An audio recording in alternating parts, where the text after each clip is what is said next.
Eddie he's just a huge, fun-loving kid, really. I mean, he just loves everything in life. I mean, he's got so much enthusiasm for everything. And he's really popular, you know.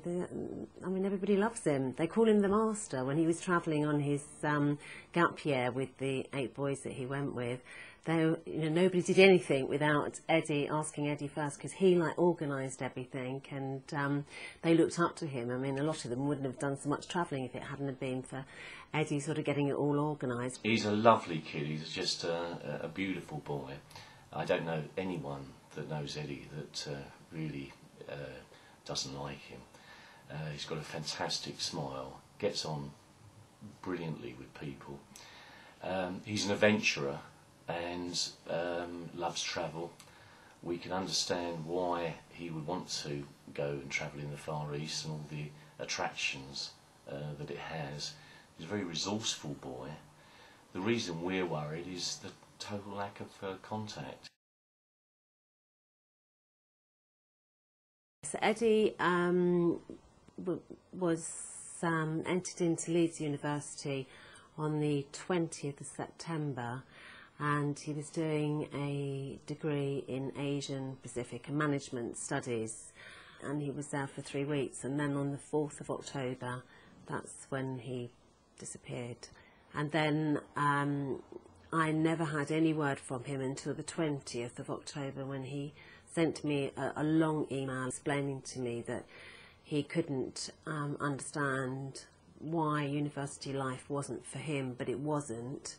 And he had tried it for, although it was only a few weeks, he had tried it for a few weeks, but it was really making him unhappy. And he decided to get a flight to Asia to clear his head. And he was very, very sorry. He didn't want me to be angry. He didn't want me to be upset. He was okay. He was safe. He said, "Don't worry, Mum, you're the best mother in the world. And, you know, I'll be home in 10 days. I've got a flight booked on Thai Airways on the 1st of November, and I'll be home, Mum, so I'll see you in 10 days. He said he wasn't going to open up his emails anymore because it was too much hassle. But on the 24th of October, he did send me another email, although it was just a short email, saying to me, "Mum, just to give you a quick update, I've been travelling for the last 3 weeks, and I've seen a wide range of things. I'm now ready to come home, so I'll see you soon. Love, Eddie." And that was the last email I had from him.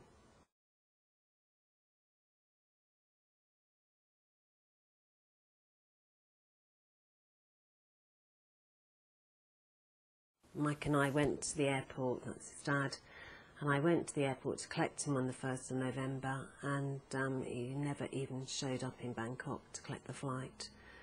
So we just don't know what's happened. We can understand why perhaps he didn't want to stay at university and wanted to go travelling, but Christmas Day and Boxing Day were a big blow to us, because all children contact their parents at Christmas time, certainly in England, and that lack of contact has obviously given us great cause for concern. Yeah, well, his dad and older brother went out to Cambodia just after Christmas on the 27th of December, and to meet up with the British officials and to see if there was anything that they could actually do to help find Eddie, and to really get it maybe in a newspaper, and to check on Phnom Penh itself, and see if they could find out anything. And it was encouraging, because they did find a taxi driver who does remember picking up Eddie. By absolute fluke, we found a taxi driver who recognised Edward's picture, and we found that Edward had stayed at a guest house in Phnom Penh. We went to the guest house. We saw his name in the book, and he checked out on the 22nd of October, which was the day that he last sent the email to Joe and myself to say that he would be coming back. So we were, in a sense, pleased that we'd found that he'd been there, but disappointed that it wasn't a later date, because had it been in December or January when we were there, it would have given us a bit more of an uplift that he was alive and well.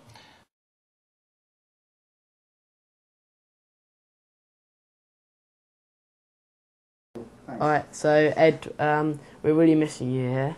It's January, it's been quite a long time since you've contacted us, and your birthday's just passed, and we really wanted you to be here. You're 20 years old now. We all had your presents here, and you missed out on all of them. I was going to open some, but then I thought no. So please, Ed, can you come back, because we're all missing you. You're part of the family, and you should be here instead of out there. And so hopefully you come back. You see this message and come back. Yeah, this is from Matthew. That's his stepbrother, and he says, "Hi Eddie, it's Matt here. Sorry I'm not here on the video, but I am at college today. But I really miss you, and I'm always thinking about you. I hope you get a chance to see this video and you speak to us soon. Thinking of you. Love, Matt."